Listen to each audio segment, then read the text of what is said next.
ये स्टूडेंट्स, आज का अपना टॉपिक है इलेक्ट्रोकेमिकल सीरीज या इलेक्ट्रोमोटिव सीरीज।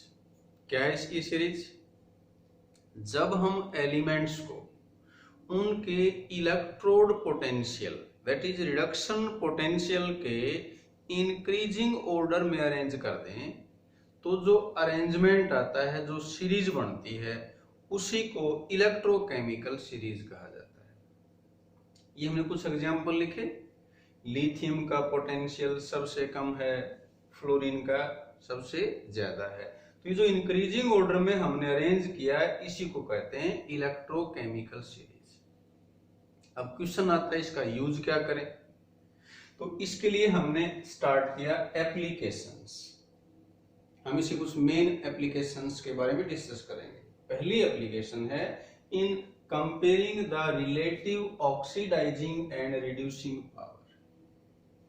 हम इन वैल्यूज को यूज करके कंपेयर कर सकते हैं कौन सा सब्सटेंस स्ट्रॉन्ग रिड्यूसिंग एजेंट है या ऑक्सीडाइजिंग एजेंट है। कैसे?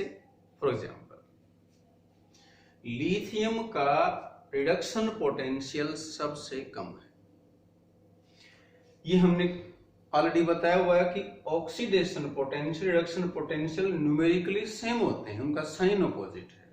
तो अगर इसका रिडक्शन पोटेंशियल सबसे कम है, मिनिमम है, तो ऑक्सीडेशन पोटेंशियल हाईएस्ट है। जिस सब्सटेंस का ऑक्सीडेशन पोटेंशियल जितना ज्यादा है वो उतना जल्दी ऑक्सीडाइज होगा, और जो सब्सटेंस जितना जल्दी ऑक्सीडाइज होता है वो उतना ही स्ट्रॉन्ग रिड्यूसिंग एजेंट होगा। तो हम वैल्यू के बेसिस पे कह सकते हैं कि लिथियम स्ट्रॉन्गेस्ट रिड्यूसिंग एजेंट है। इसी तरह से अगर रिडक्शन पोटेंशियल ज्यादा है, जैसे फ्लोरीन का हाईएस्ट है, जितना रिडक्शन पोटेंशियल ज्यादा है वो स्पीशीज उतनी इजीली रिड्यूस हो जाएगी, और जो जितना जल्दी रिड्यूस होगा वो उतना ही स्ट्रॉन्ग ऑक्सीडाइजिंग एजेंट होगा। क्योंकि ऑक्सीडाइजिंग एजेंट वो सब्सटेंस है जो दूसरे को ऑक्सीडाइज करके खुद रिड्यूस हो जाए। तो हम इस तरह से वैल्यू को यूज करके रिड्यूसिंग या ऑक्सीडाइजिंग पावर कंपेयर कर सकते हैं। इस पे क्वेश्चन है, एक्सरसाइज का क्वेश्चन है ये एनसीईआरटी बुक में 3.2। ये सीबीएसई बोर्ड एग्जाम में पूछा गया था। क्वेश्चन है, हमें electrode potential that is reduction potential given है, और इस बेसिस पे कहा arrange these metals in their increasing order of reducing power. अभी जैसे बताया था, रिड्यूसिंग पावर किसकी ज्यादा होगी? जिसका रिडक्शन पोटेंशियल कम होगा। तो यहां पोटासियम का रिडक्शन पोटेंशियल सबसे कम है, इट मींस ये स्ट्रॉन्गेस्ट रिड्यूसिंग एजेंट है। सिल्वर का हाईएस्ट है तो ये वीकेस्ट रिड्यूसिंग एजेंट है। तो आंसर स्टार्ट किया, पहले लिखेंगे lower the value of reduction potential more will be the reducing power, और इस तरह से हम इनको अरेंज कर देंगे। सिल्वर की वैल्यू सबसे ज्यादा है तो ये वीकेस्ट रिड्यूसिंग एजेंट है। इस तरह से वैल्यू डिक्रीज होती जाएगी और रिड्यूसिंग स्ट्रेंथ बढ़ती जाएगी। पोटासियम स्ट्रॉन्गेस्ट रिड्यूसिंग एजेंट है।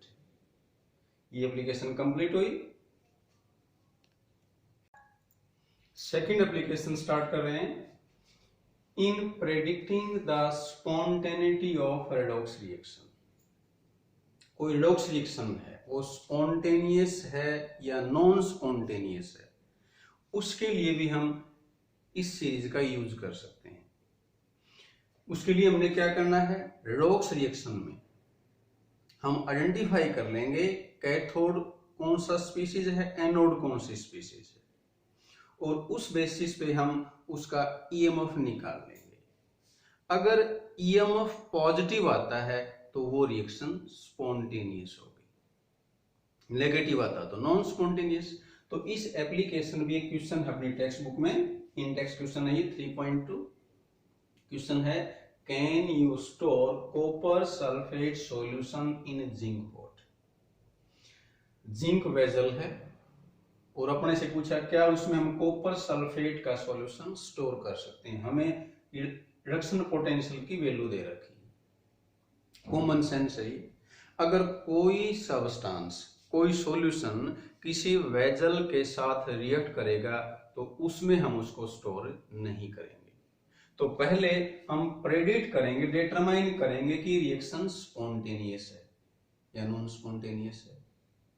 अगर रिएक्शन स्पॉन्टेनियस है तो स्टोर करना सेफ नहीं है। तो इसको स्टार्ट करते हैं हम। इसमें ये प्रोबेबल रिएक्शन है, जिंक वेजल है, जिंक पॉट है, कॉपर सल्फेट का सॉल्यूशन उसमें हमने स्टोर कर दिया।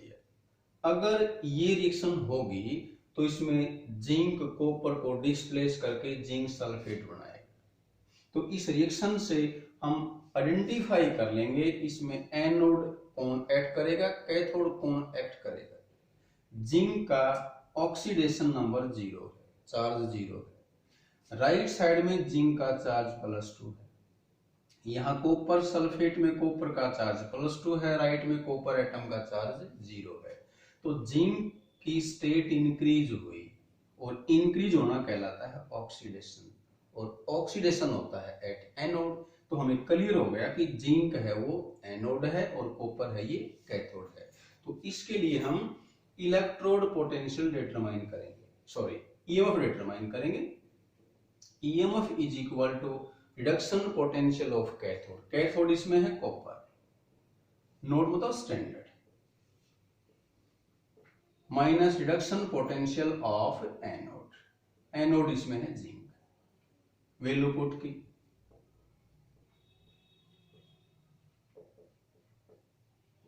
तो ये 1.10 वोल्ट पॉजिटिव आया। क्योंकि इस रेडॉक्स रिएक्शन का ईएमएफ पॉजिटिव आया इसलिए ये रिएक्शन स्पॉन्टेनियस है।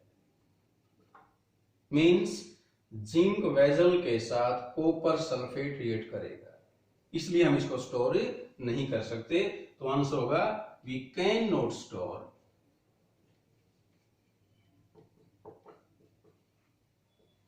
Copper sulphate solution in zinc pot. तो ये हमने एप्लीकेशन कंप्लीट किया। ये कुछ मेन एप्लीकेशंस हमने डिस्कस की हैं इलेक्ट्रोकेमिकल सीरीज की।